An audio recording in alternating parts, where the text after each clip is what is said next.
हाँ, hello students. ये work energy power का हमारा सेकंड लेक्चर है। इसमें हम जो फर्स्ट लेक्चर है उसी में आगे कंटिन्यू करेंगे। कल हमने एक फर्स्ट लेक्चर के लास्ट में एक न्यूमेरिकल डिस्कस किया था, उसको हम फिर से डिस्क्राइब करना चाहेंगे। एक हमारा ये रॉड है कोई 4 मीटर लेंथ का, ये रॉड ले लो 4 मीटर लेंथ का। इसमें जो है हमने उस क्वेश्चन में फोर्स लगाए हैं 3 डायरेक्शन को। एक तो फोर्स हमने हॉरिजेंटल लगाया, तीनों में 4 न्यूटन का फोर्स है। ये ऐसे फोर्स लगाया और इसको हॉरिजेंटल कर दिया ऐसे, ठीक। दूसरा हमने फोर्स लगाया है इसके डायगोनल के अलोंग ऐसे, ठीक। और तीसरा हमने ये जो आर्क बन रहा है टेंजेंशली, इस टेंजेंशली आर्क के अलोंग लगाया है। यानी कि एक ही पॉइंट पर जो फोर्स लगाए गए हैं, ये आपका 4 मीटर रॉड की लेंथ है और ये ए से बी इसको मूवमेंट दिया गया है। एक क्वेश्चन में हमने फोर्स फर्स्ट में ऐसे लगाया 4 न्यूटन, ये 4 मीटर लेंथ है रॉड की, और इसको हॉरिजेंटली मूव किया, यानी इधर लगाया 4 न्यूटन इस डायरेक्शन में, और रॉड को सीधा कर दिया, ठीक। दूसरे में हमने फोर्स लगाया है ए टू बी डायरेक्शन में। तीसरे में हमने टेंजेंशली फोर्स लगाया, हर समय फोर्स टेंजेंशली है 4 न्यूटन, और ये भी 4 न्यूटन है। तो हमने क्वेश्चन का सलूशन दिया है उस लेक्चर में, फर्स्ट के लास्ट में। देखिए, वर्क डन का एक फार्मूला है सीधा कि force into displacement in the direction of force. तो जैसे आपने मान लीजिए इस रॉड में ये फोर्स लगाया था, तो आपने फोर्स हॉरिजेंटल लगाया, तो हॉरिजेंटल फोर्स है और हॉरिजेंटल डायरेक्शन में डिस्प्लेसमेंट 4 मीटर हुआ है। इसलिए जो ये फर्स्ट केस है जिसमें हमने हॉरिजेंटल हमेशा F1, F2 और F3 डाल दे रहे हैं, तो वर्क डन बाई F1, इसमें हॉरिजेंटल फोर्स है, तो इस पॉइंट का डिस्प्लेसमेंट, पॉइंट ए का, ये बी पर पहुंच गया, हॉरिजेंटली डिस्प्लेसमेंट 4 मीटर हुआ है, इसलिए इसमें 4 × 4 16 जूल वर्क डन हुआ। दूसरा हम ले रहे हैं F2, work done by F2, work done by F2। तो F2 जो है वो फोर्स हमेशा टेंजेंशियली लग रहा है, इसलिए जो डिस्प्लेसमेंट होगा इस टेंजेंशियल पाथ के अलोंग, ये आर्क है और ये सर्किल का 1/4 पार्ट है, इसलिए जो आप फोर्स लगा रहे हैं F2 वो, और जो पूरा सर्किल का सरकमफ्रेंस बनेगा 2πr डिवाइडेड बाई 4 कर दिया। F2 4 न्यूटन है, 2π है, रेडियस 4 है, ये भी 4 है आपका, तो ये 8π जूल बन गया, ठीक। तीसरे केस में जो हमने फोर्स लगाया है वो AB के अलोंग, तो वर्क डन बाई F3।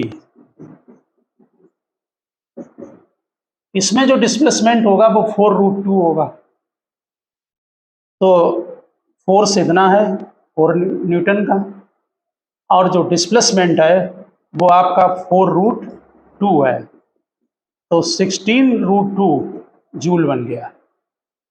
तो आप समझ गए होंगे, इसमें एक रॉड है, उसमें फोर्स हमने लगा रखे थे डिफरेंट डायरेक्शन में, और उससे हमने वर्क डन का कैलकुलेशन किया है। कुछ क्वेश्चन जो वर्क डन के जो काफ़ी टिपिकल हैं वो हम चैप्टर के लास्ट में डालेंगे, जो कि कॉम्पिटिटिव एग्ज़ाम के मतलब के हैं। आपके 11th में जो क्वेश्चन आते हैं उनमें वो सीधे सीधे जो है वो वर्क डन वेरिएबल फोर्स से भी पूछ सकते हैं, जो कल हमने डिस्कस किए हैं, और work done by constant force से भी पूछ सकते हैं, ओके। तो अब हम जो वर्क डन के टिपिकल क्वेश्चन है वो लास्ट में डालेंगे चैप्टर के। फिलहाल अब आगे जो है वो प्रोसीड करते हैं। तो नेक्स्ट टॉपिक में आप work done by spring force लिखें, work done by spring force. एक मिनट, सॉरी, पहले आप वर्क डन के वो लिख दें, पॉजिटिव, नेगेटिव और जीरो वर्क डन। लिखिए nature of work done in varying situation, nature of work done in varying situation.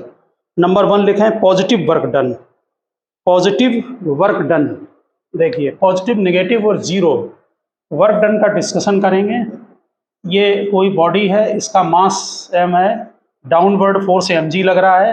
मान लीजिए ये बॉडी आपकी अर्थ पर स्ट्राइक कर रही है, तो इस केस में h हाइट इसने मूवमेंट किया है, वर्टिकल डाउनवर्ड डायरेक्शन में फोर्स भी लग रहा है और डिस्प्लेसमेंट भी वर्टिकल डाउनवर्ड है, इसलिए यहाँ पर work done by gravity, work done by gravity positive होगा और mgh के इक्वल होगा।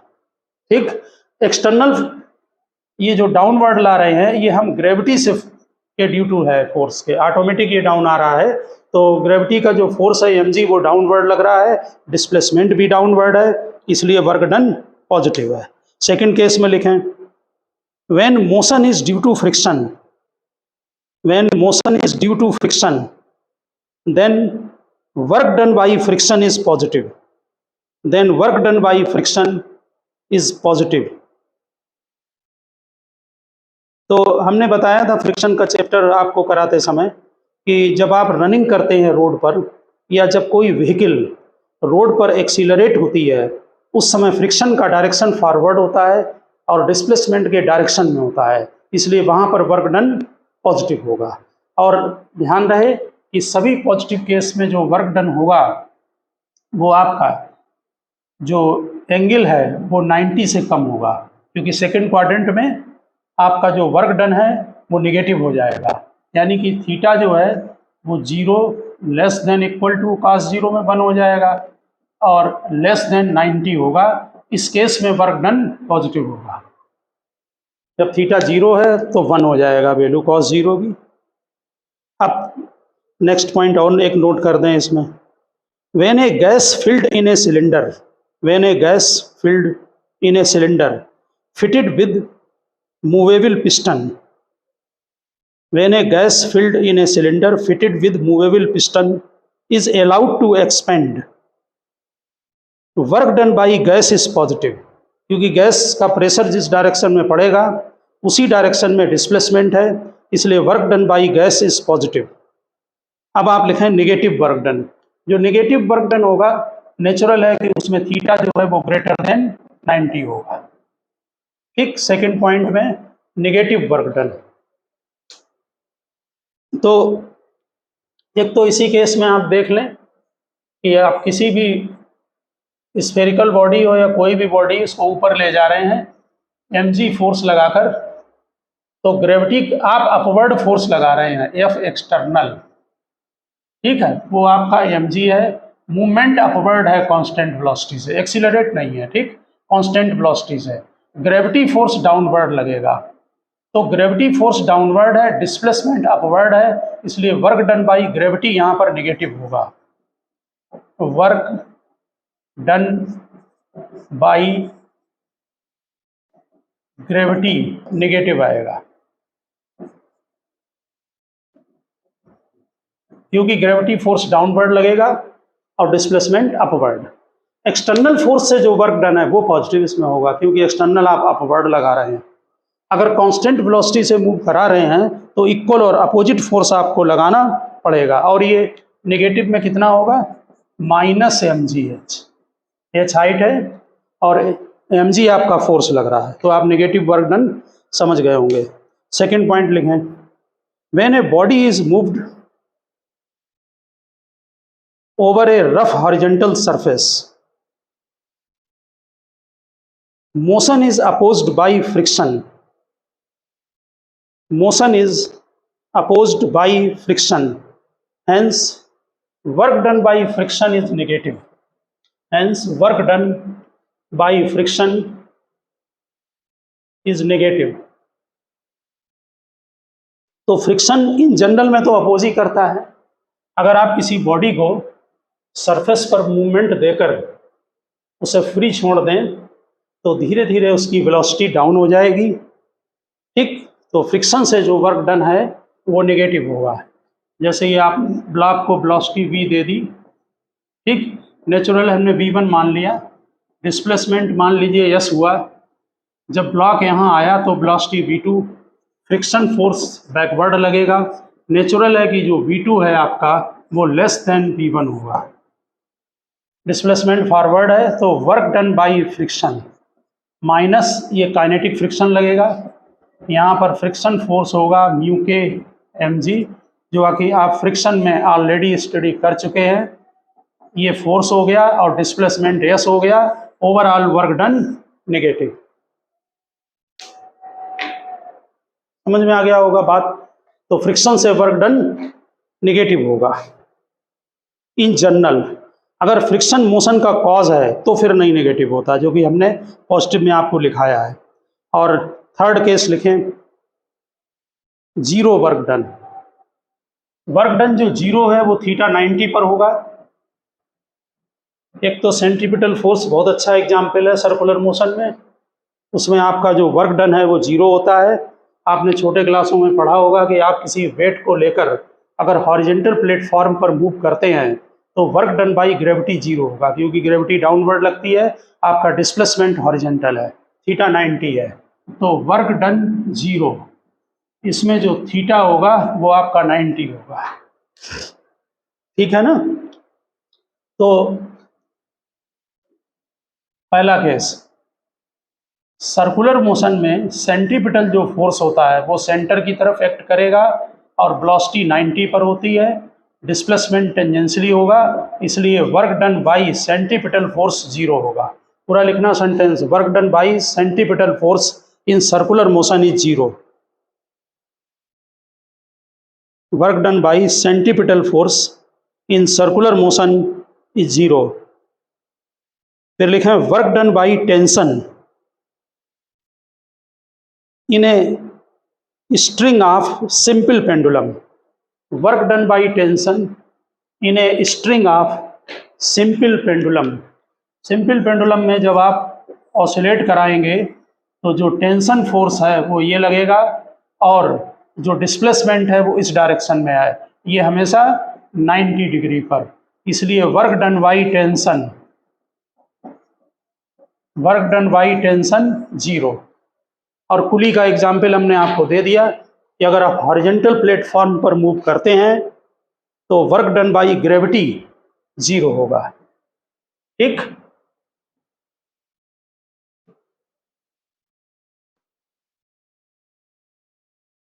अब हम कुछ केस आपको यहाँ पर और नोट कराना चाहेंगे, जो वो आप नीचे एग्जाम्पल लिखते हैं अलग से पॉइंट्स डालकर।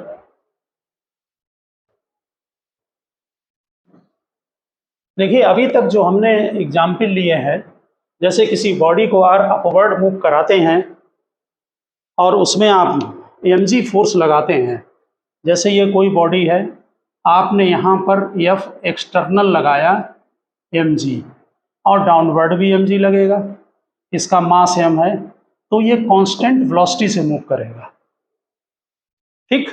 यहाँ पर अपवर्ड मोशन है, अगर ये हाइट h मूवमेंट करता है ऊपर को, हाइट h अगर है इसकी, या डिस्प्लेसमेंट ले लें, अलग से ले रहे हैं हम डिस्प्लेसमेंट, डिस्प्लेसमेंट अगर s है तो work done by external force Fext लिख दिया, F एक्सटर्नल, इससे जो वर्क डन आएगा, आप फोर्स कांस्टेंट वेलोसिटी से जा रहा है, mg डाउनवर्ड है, तो आप भी इसमें एक्सटर्नल फोर्स mg ही लगाएंगे। कांस्टेंट वेलोसिटी से चलने के लिए किसी फोर्स की रिक्वायरमेंट नहीं होती है, तो mg फोर्स भी अपवर्ड है, डिस्प्लेसमेंट भी अपवर्ड है, इसलिए mg इंटू s आपका वर्क डन होगा। ठीक। अब अगर मान लीजिए जो आप यहाँ पर किसी बॉडी में जो फोर्स लगा रहे हैं किसी में, इसी केस में आपने F फोर्स लगाया बाहर को, ओके, mg लग रहा है डाउनवर्ड, लेकिन बॉडी एक्सीलरेट है, अब इसमें एक्सीलरेशन है अपवर्ड, तब इक्वेशन क्या बनेगी? तो F माइनस mg, आप समझ रहे होंगे फ्री बॉडी डायग्राम में F ग्रेटर देन होगा mg से, तभी अपवर्ड फोर्स लगेगा। तो F minus mg is equal to ma, तो F इज इक्वल टू क्या होगा? mg प्लस ma के इक्वल होगा। ठीक। पहले ये कांस्टेंट वेलोसिटी था, अब बॉडी एक्सीलरेट है, तो आप यहाँ पर जब वर्क डन निकालेंगे एक्सटर्नल फोर्स से, वर्क डन बाई, ये बात क्वेश्चन में डिपेंड करती है कि वर्क डन किसके द्वारा है, वर्क डन बाई ग्रेविटी है, work done by external force है, वो पहले क्वेश्चन में चेक करें। तो work done by external force, work done by external force, ठीक। तो यहां पर जो फोर्स यूज करेंगे, डिस्प्लेसमेंट एस ले रहे हैं, डिस्प्लेसमेंट एस ले लिया वर्टिकली अपवर्ड, तो यहां पर जो फोर्स होगा वो mg प्लस ma होगा और s मल्टीप्लाई करेंगे। समझ गए होंगे आप बात। अगर बॉडी एक्सीलरेट है तो फिर ma लगाकर तब उसका जो है वो यूज करें।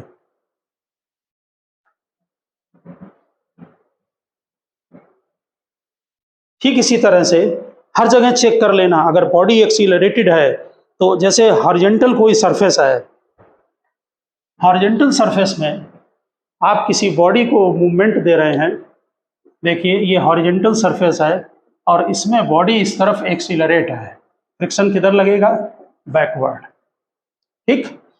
अपना वो चेक कर लेना डायरेक्शन, और बॉडी का मास m है। अगर ये कांस्टेंट वेलोसिटी से जा रही है तो इसका मतलब है कि आप जो एक्सटर्नल फोर्स लगा रहे हैं वो फ्रिक्शन के इक्वल होगा।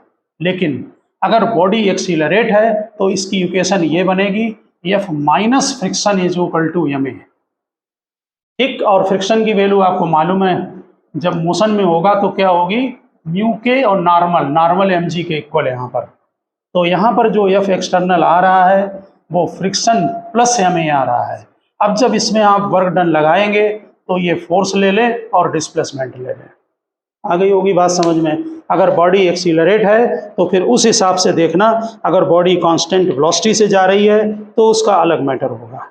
ठीक इसी तरह से अगर आपका कोई इंक्लाइंड प्लेन है, ठीक, तो और उसमें भी ये हो सकता है कि बॉडी कांस्टेंट वेलोसिटी से हो या एक्सीलरेट हो बॉडी।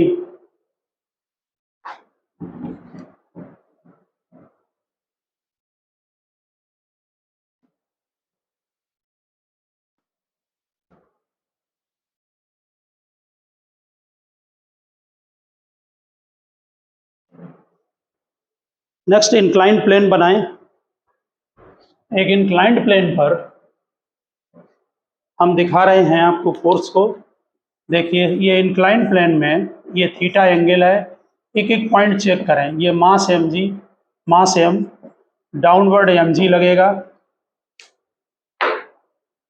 अगर यहाँ पर फ्रिक्शन नहीं है तो मूवमेंट कितना होगा, नीचे फोर्स कितना लगेगा, mg साइन थीटा। बाकी इधर नॉर्मल होगा, इस तरफ mg कॉस थीटा होगा, वो आपको मालूम है। अगर इसको आप कांस्टेंट वेलोसिटी से मूव करा रहे हैं, कांस्टेंट वेलोसिटी से, हम इसी में चेंज करेंगे। अगर कांस्टेंट वेलोसिटी से मूव करा रहे हैं, अगर बॉडी जो है वो ये कांस्टेंट वेलोसिटी से जा रही है तो कितना फोर्स लगाना होगा आपको अपवर्ड। तब आप जो फोर्स अपवर्ड लगाएंगे वो mg साइन थीटा के इक्वल होगा, F is equal to mg sine theta के। तब वर्क डन आप लगाएंगे तो mg sine theta into displacement s, ठीक है। अब सेकंड केस में बॉडी एक्सीलरेट है या फ्रिक्शन ले लें, चलो एक्सीलरेशन की बजाय फ्रिक्शन ले रहे हैं। अब फ्रिक्शन कितना लगता है इधर डाउनवर्ड को, मोशन है, और ये भी हम कांस्टेंट वेलोसिटी से ले रहे हैं।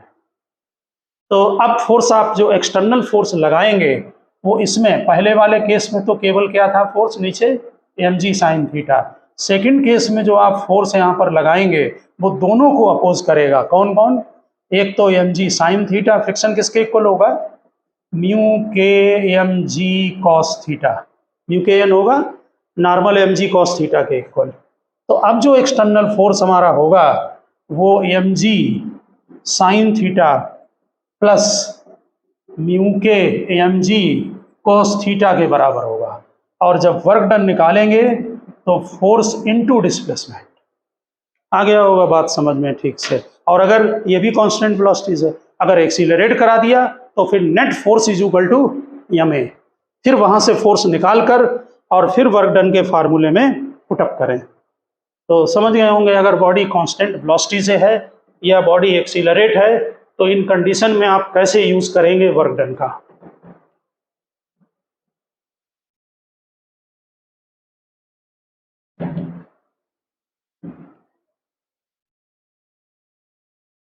अब आप जो आर्टिकल हम आपको नोट करा रहे थे, पहले आप work done by spring force भी नोट कर लें।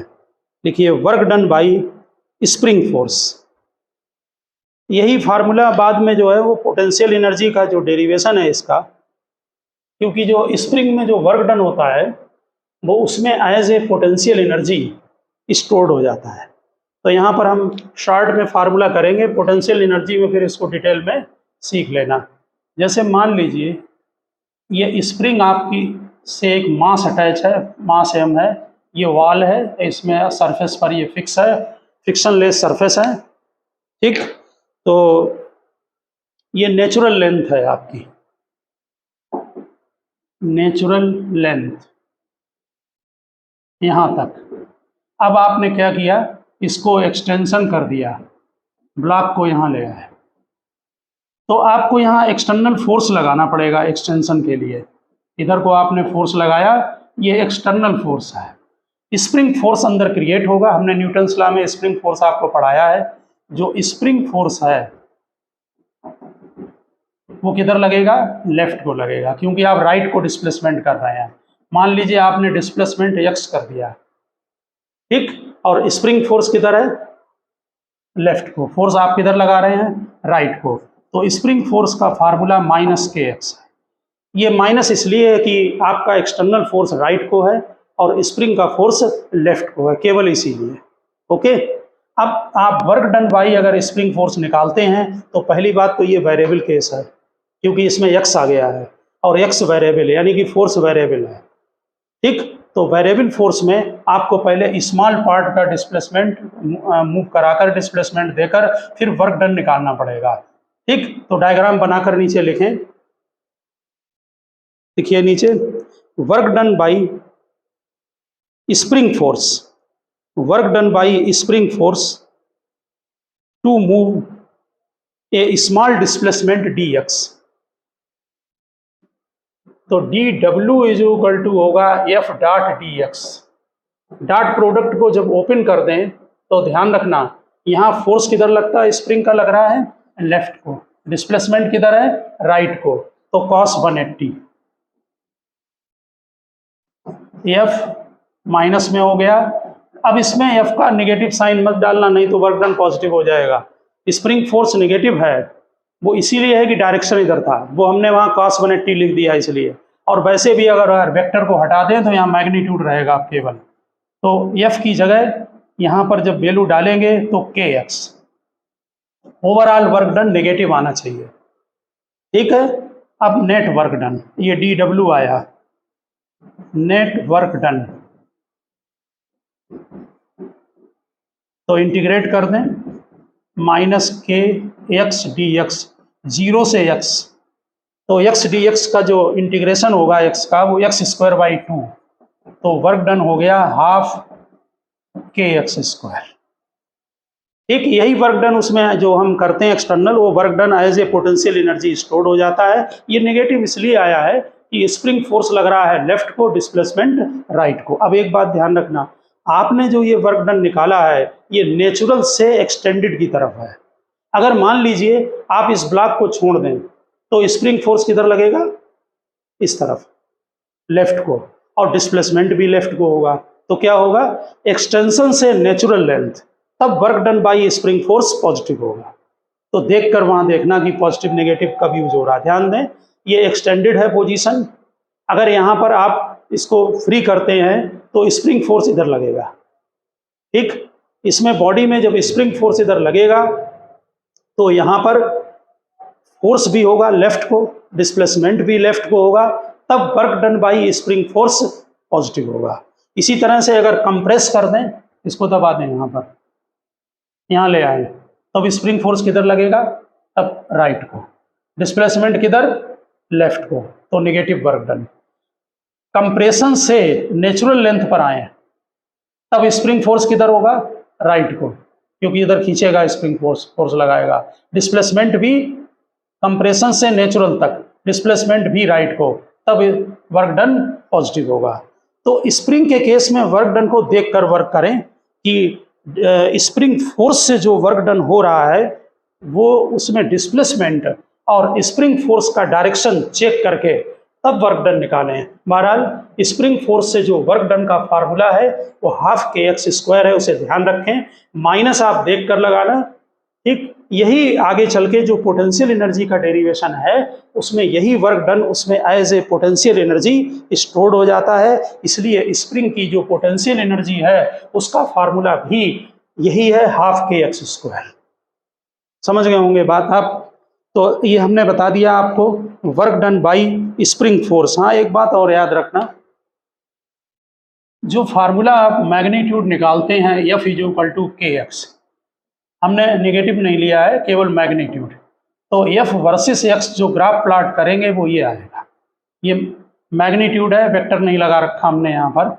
अब ध्यान देना, स्ट्रेट लाइन होगा y = mx। इसमें आप अगर एरिया अंडर कर्व निकाल लें तो तब भी वर्क डन आ जाएगा। आपको मालूम है कि फोर्स वर्सेस डिस्प्लेसमेंट का जो ग्राफ होता है, कल एक क्वेश्चन कराया था, उसमें जो एरिया आता है वो वर्क डन शो करता है। तो यहाँ पर जो वर्क डन होगा, वर्क डन वो एरिया अंडर कर्व ही होगा। ये बहुत आसान है डेरिवेशन। तो area under curve 1/2 base into height. Base है आपका O से B तक और हाइट है आपकी AB। हाइट को यहाँ पर चेक कर लें आप। यहाँ पर जो हाइट है ये फोर्स को रिप्रेजेंट कर रही है और किसके इक्वल है, kx के। तो 1/2 बेस आपका x है और ये f है, f की जगह kx डाल दें तो ये बन गया आपका हाफ kx²। ये देखिए work done by spring force direct आ गया ग्राफ से, हाफ kx²। बाकी नेगेटिव साइन आपको खुद देखना पड़ेगा, ये मैग्नीट्यूड देगा। ऊपर ग्राफ बनाने का मीनिंग है कि हमारा डिस्प्लेसमेंट और फोर्स दोनों पॉजिटिव डायरेक्शन को हैं या सेम डायरेक्शन को हैं। समझ गए होंगे। तो वर्क डन हम ग्राफ से भी निकाल सकते हैं अगर किसी का फार्मूला आपको मालूम है, लेकिन स्ट्रेट लाइन है तभी निकलेगा, अगर कर्व है तब तो फिर इंटीग्रेशन होगा।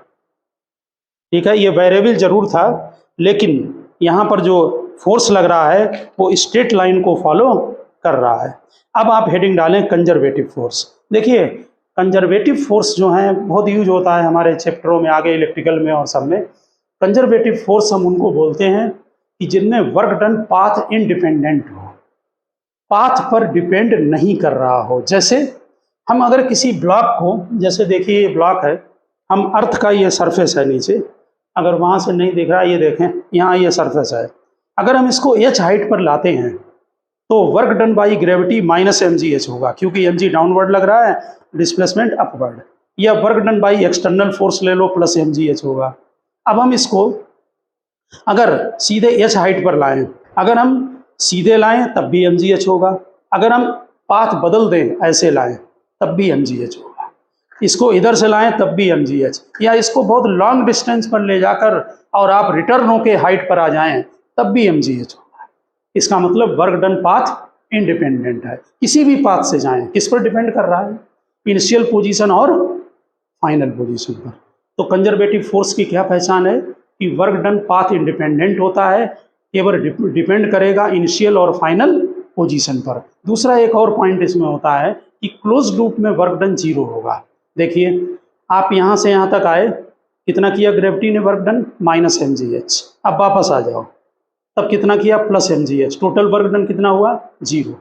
तो क्लोज लूप में वर्क डन 0 होगा। ये दो इसकी पहचान है कंजर्वेटिव फोर्स को निकालने की, कि वर्क डन पाथ इंडिपेंडेंट होगा और वर्क डन जो होगा आपका वो इनिशियल फाइनल पोजीशन पर डिपेंड करेगा, क्लोज लूप में वर्क डन 0 होगा। अब आप पहले इसकी डिफिनीशन नोट करें कंजर्वेटिव की। लिखिए, a force is said to be conservative, a force is said to be conservative if work done by the force, if work done by the force और against the force. हमने जब अभी ये example दिया था तो ग्रेविटी से जो वर्क डन आ रहा था वो -mgh था, एक्सटर्नल से +mgh। हम ग्रेविटी के अगेंस्ट में जो फोर्स लगाते हैं उससे भी हम प्रूव कर सकते हैं। ठीक है ना, दोनों से प्रूव होगा, लेकिन कांस्टेंट वेलोसिटी से चलना चाहिए, तभी जो कंजर्वेटिव फोर्स है, जैसे ग्रेविटेशनल फोर्स mg कंजर्वेटिव है, उसके इक्वल फोर्स लगाएंगे तभी वो सेम आएगा। तो लिखें a force is said to be conservative if work done by the force are against the force in moving a body between any two points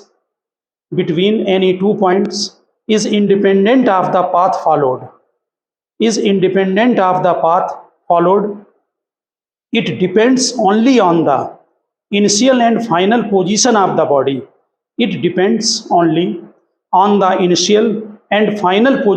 body, and work done by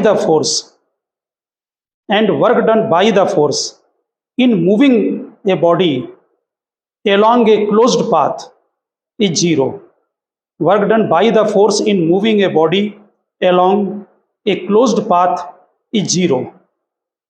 ठीक, तो 3 point ध्यान रखना conservative के लिए, क्या कि एक तो वर्क डन पाथ इंडिपेंडेंट है, और वर्क डन जो है वो इनिशियल फाइनल पोजीशन पर डिपेंड करेगा। तीसरा, क्लोज लूप में वर्क डन जीरो है। ये क्लोज लूप में वर्क डन जीरो होने की वजह से, जैसे मान लीजिए ये एक्स वाई कोई प्लेन है आपका, और इसमें इसी बॉडी को आप इस पाथ से लेकर जाते हैं ए बी सी, और फिर वापस आ गए सी डी ए से, तो जो work done A B C plus work done C D A इसमें मिलाकर होगा वो टोटल जीरो होगा एबीसी में और सीडीए में, यानी क्लोज पाथ में वर्क डन जीरो होगा। इसको हम मैथमेटिकल लैंग्वेज में वर्क डन, ध्यान देना, वर्क डन को आप कैसे लिखते हैं, एफ डॉट डी आर, और अगर क्लोज्ड पाथ होगा तो इस इंटीग्रेशन के साइन में एक सर्किल लगा देते हैं, ये क्लोज्ड इंटीग्रेशन का साइन है, ध्यान रखना अच्छी तरह से। ठीक, इसका मतलब है कि हम इनिशियल पॉइंट पर वापस आएंगे, क्लोज्ड इंटीग्रेशन, और इसकी वैल्यू यहाँ पर जीरो होगी। इसके लिए कंजर्वेटिव के लिए, फॉर कंजर्वेटिव फोर्स, ये हमारा पॉइंट आप ऑब्जेक्टिव और सभी के लिए ध्यान रखना, और इंटीग्रेशन के साइन को ध्यान रखना। ठीक, अब आप हेडिंग डालें कि इसके एग्जाम्पल पहले नोट करें। Gravitational force, coulomb force and spring force. Gravitational force, coulomb force and spring force. और एक बात याद रखना कि अगर किसी कंजर्वेटिव फोर्स से फील्ड एसोसिएटेड है तो वो फील्ड कंजर्वेटिव फील्ड कहलाता है। जैसे ग्रेविटेशनल फोर्स होता है, उसमें फील्ड बनता है, इलेक्ट्रोस्टैटिक में कूलम्ब फोर्स में बनता है, जो पॉजिटिव और प्लस चार्ज हो, नेगेटिव चार्ज हो, उनमें बनता है, कि वो दोनों ही फील्ड कंजर्वेटिव फील्ड कहलाते हैं। स्प्रिंग में यहाँ फील्ड एसोसिएटेड नहीं है। अब आप एक और पॉइंट नोट करें, जितने भी कंजर्वेटिव फोर्स होते हैं, ध्यान रखना, वो सेंट्रल फोर्स होते हैं। सेंट्रल फोर्स का मीनिंग होता है, कॉन्सेप्चुअल पॉइंट है, ध्यान रखना, कि वो सेंटर टू सेंटर एक्ट करते हैं। जैसे मान लीजिए ग्रेविटेशनल फोर्स ले लो, चलो ये मास m1 है और ये मास m2 है, ये डिस्टेंस r है, तो जो इनमें अट्रैक्शन फोर्स होगा वो इस line joining the mass m1 m2 होगा, ये इसको अट्रैक्ट करेगा और ये बॉडी m2 m1 को अट्रैक्ट करेगी। तो सेंटर टू सेंटर है, इसलिए सेंट्रल फोर्स कहते हैं। सेंट्रल फोर्स कंजर्वेटिव होते हैं और उनमें जो फोर्स की वैल्यू है वो केवल डिस्टेंस पर डिपेंड करती है। इसी तरह से जैसे ये पॉजिटिव चार्ज है और ये नेगेटिव है, इनमें अट्रैक्शन होगा, तो ये भी फोर्स सेंटर टू सेंटर, तो ये सेंट्रल फोर्स कहलाते हैं। आप हेडिंग डाल दें नेक्स्ट और लिखें central force. A central force is a conservative force. Heading डालकर लिखें a central force is a conservative force. देखिए, a force is a central if a force is a central if number 1 it is directed towards or away from fixed point, directed towards or away from fixed point। ये away from fixed point या repulsion है तो directed towards or away from fixed point. Second point, its magnitude depends on the distance of particle from that point. Its magnitude depends on the distance of the particle from that point. Example लिख दें, gravitational force और electrostatic force यानी coulomb force. Gravitational force या electrostatic force यानी कि coulomb force. अब एक बहुत कॉमन क्वेश्चन है जो आपके 11th में पूछा जाता है, लगभग सभी पेपरों में 11th में होम एग्जाम में पूछते हैं कि prove that gravitational force is a conservative force. आप हेडिंग डालें, prove that gravitational force is a conservative force. इसमें हम 4 पाथ दिखाते हैं, उनसे प्रूव करते हैं कि ग्रेविटेशनल फोर्स कंजर्वेटिव होता है। ठीक, तो नीचे थ्योरी लिखें 2 लाइन। देखिए, consider an object of mass m, consider an object of mass m, consider an object of mass m which is moved against gravity through a height h from initial position A, capital A, from initial position A to final position B। नीचे लिखा है next line में, figure shows 4 different ways to move the object from A to B। Figure shows 4 different ways to move the object from A to B। हम एक एक करके बनाएंगे diagram, 4 path, चारों पाथ का। ठीक, और यहाँ पर जो वर्क डन निकालेंगे वो अगेंस्ट ग्रेविटी निकालेंगे। आपने डेफिनेशन में लिखा है कि या तो कंजर्वेटिव फोर्स से या उसके अगेंस्ट। लिखिए, let us calculate the work done, let us calculate the work done against the gravitational force in each case, in each case. तो पहला है कि हम अर्थ के सरफेस से सीधे, ये ब्लॉक की पोजीशन A है और इसको हम B पोजीशन पर ले आए, हाइट h है, नेचुरल है कि ऊपर ले जाने में हमें फोर्स mg लगाना पड़ेगा। तो work done by against gravitational force निकाल रहा है। ठीक, यानी एक्सटर्नल। ठीक, तो वर्क फोर्स भी mg अपवर्ड, डिस्प्लेसमेंट भी अपवर्ड, इसलिए यहाँ पर जो वर्क डन होगा वो mgh होगा। बस मुझे यही प्रूव करना है कि हर स्टेज पर वर्क डन mgh आएगा। तो पहले केस में लिख दें, object is moving vertically upward, object is moving vertically upward through height h। First case था object is moving vertically upward, ये वर्टिकली अपवर्ड ले गए एट हाइट h। अब सेकंड केस में जो है वो हम इंक्लाइंड प्लेन से लेके जा रहे हैं। ये इंक्लाइंड प्लेन बनाया, इसमें ये, और फिर सेम हाइट h पर ये थीटा एंगल। ठीक, आपको मालूम है कि इसमें mg डाउनवर्ड एक्ट करेगा और प्लेन पर जो फोर्स एक्ट करेगा वो mg साइन थीटा। आप जो फोर्स अपवर्ड लगाएंगे एक्सटर्नल, वो भी mg साइन थीटा होगा, कांस्टेंट वेलोसिटी से जाएगा। ठीक, इसकी हाइट ये ओ ए बी ले रहे हैं, इसकी लेंथ l ले रहे हैं। तो सेकंड केस में लिखें, second case, object is moving along inclined plane, object is moving along inclined plane. बताइए, वर्क डन अगेंस्ट ग्रेविटी निकाला जा रहा है, ध्यान रखना। तो फोर्स कितना लग रहा है आपका एक्सटर्नल, वो लग रहा है mg साइन थीटा, और जो डिस्प्लेसमेंट हुआ है d, वो डिस्प्लेसमेंट l के इक्वल है। ठीक, तो वर्क डन हो गया mg sine theta into l। अब इसमें साइन थीटा की वैल्यू डाल दो, h/l। तो mg h/l, आपका लेंथ कैंसिल हो गई और ये फोर्स आ गया mgh। आप 2 केस समझ गए होंगे, सिंपल केस है, लेकिन 11th के लिए जरूर आपको लर्न करके रखना है।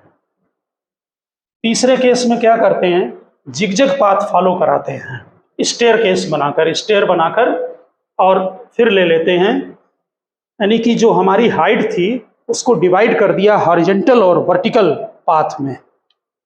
तो ये आपकी जो हाइट थी इसको ऐसे स्टेयर बनाकर ये डिवाइड कर दिया, ठीक है। ये हाइट एच है। अब इसमें जो हॉरिजेंटल मूव कराएंगे उसमें तो वर्क डन होगा नहीं, आपको मालूम है। वर्टिकल हाइट इक्वली डिवाइड किया, h1 ले ली, तो जो h इज इक्वल टू है वो n पार्ट में डिवाइड किया, n into h1, n part ले लिए, ठीक। और हॉरिजेंटल x है, लेकिन हॉरिजेंटल में कोई मूवमेंट नहीं होगा, आपको मालूम है। बॉडी वही a से b पहुंच रही है, लेकिन स्टेयर से लेकर गए, ठीक। लिखिए थर्ड केस में, total path divides into equal path such that total path divides into equal vertical path such that h is equal to nh1, वो लिख दें h is equal to nh1। लिखिए no work is done along horizontal path, no work is done along horizontal path, hence work will be equal to sum of work done along small vertical path, sum of work done along small vertical path। तो जो work done होगा वो सबका सम करते जाइए, n times हो जाएगा एक का वर्क डन। तो फोर्स एक्सटर्नल जो लग रहा है वो तो mg के इक्वल ही लगेगा, ठीक। हॉरिजेंटल में कोई वर्क डन नहीं होगा। हॉरिजेंटल में अगर आप पार्ट को डिवाइड करते भी हैं तो x होगा, आपने फोर्स mg लगाया और x डिस्प्लेसमेंट है, लेकिन इसमें cos 90 होगा, प्लस आपने फिर फोर्स mg लगाया अपवर्ड, डिस्प्लेसमेंट आपका जो है वो एक में h1 है, हमने n टाइम्स कर लिया है, cos 90 जीरो होगा, यहाँ पर cos जीरो है, यहीं पर नोट कर दें nh1 cos जीरो। तो नेचुरल है कि mg इंटू nh1 आ गया, nh1 की जगह h लिख दें तो ये mg h वर्क डन हो गया। तो ये भी आप समझ गए होंगे, आप अगर स्टेयर से जाते हैं तो वर्क डन आपका जो है वो mg h होगा। पाथ को हॉरिजेंटल और वर्टिकली डिवाइड कर लिया है। 11th एग्जाम के लिए जरूर लर्न करके रखना, होम एग्जाम में 100% आता है लगभग। अब नेक्स्ट में क्या करते हैं कि हम इसको कर्ड पाथ से ले जाते हैं। लिखिए object is moving along zigzag path, object is moving along zigzag path, this path can be assumed to be made of, this path can be assumed to be made of number of infinite small horizontal and vertical path, number of infinite small and horizontal path। देखिए अब जो लेके गए हैं वो ऐसे curve path पर, वही हाइट h है, वही इनिशियल पॉइंट, लेवल दोनों का सेम है o और a का। यहाँ पर कोई भी डिस्प्लेसमेंट ले लें dr, इसके दो कंपोनेंट होंगे, एक हॉरिजेंटल कंपोनेंट होगा dx और एक वर्टिकल कंपोनेंट dh ले रहे हैं, ठीक। एक हॉरिजेंटल ले लिया, एक वर्टिकल। नेचुरल है कि हॉरिजेंटल वाले के लिए आप जो फोर्स लगाएंगे उस वो क्या होगा, ग्रेविटी का इसके लिए थीटा 90 होगा और डीएच के लिए थीटा 0 होगा, ठीक। तो डायग्राम बना लें आप। अब लिखें वर्क डन, लिखिए work done during horizontal path will be 0, hence. देखिए जब वर्क डन छोटे से पार्ट में लिया dr में तो सिग्मा लगा देंगे, सिग्मा या इंटीग्रेशन एक ही बात है। तो हॉरिजेंटल के लिए देखिए mg into D x cos 90, इसके लिए तो कॉस 90 होगा क्योंकि ग्रेविटेशनल फोर्स हमेशा वर्टिकली लगता है, ठीक। प्लस mg इंटू, अब पाथ कौन सा है dh ये वाला, और सिग्मा लगा हुआ है कॉस 0, कॉस 90 आपका 0 ये हो जाएगा, और ये आपका mg और सिग्मा dh, या इंटीग्रेशन भी कर सकते हैं एक ही बात है, तो ये mgh बन गया। सिग्मा माने सम होता है, dh पार्ट को सबको सम करते गए, तो ये चूंकि dh वर्टिकल है सबको सम करते जाएं तो h के इक्वल हो जाएगा, समझ गए ना। यानी कि sigma dh is equal to h के इक्वल, और या इंटीग्रेशन लगा दें तो dh is equal to h हो जाएगा। तो सिंपल डेरिवेशन होता है, यहाँ पर नीचे बस एक लाइन नोट कर लेना। Hence whatever the path followed between the initial position A to final position B, work done will be same. Hence gravitational force is a conservative force. Hence gravitational force is a conservative force. तो okay student, कल हम आपको non conservative force को सिखाएंगे, जो कि friction उसमें example में आता है। तो मिलते हैं नेक्स्ट लेक्चर में, आप इसको तैयार करें लेक्चर को।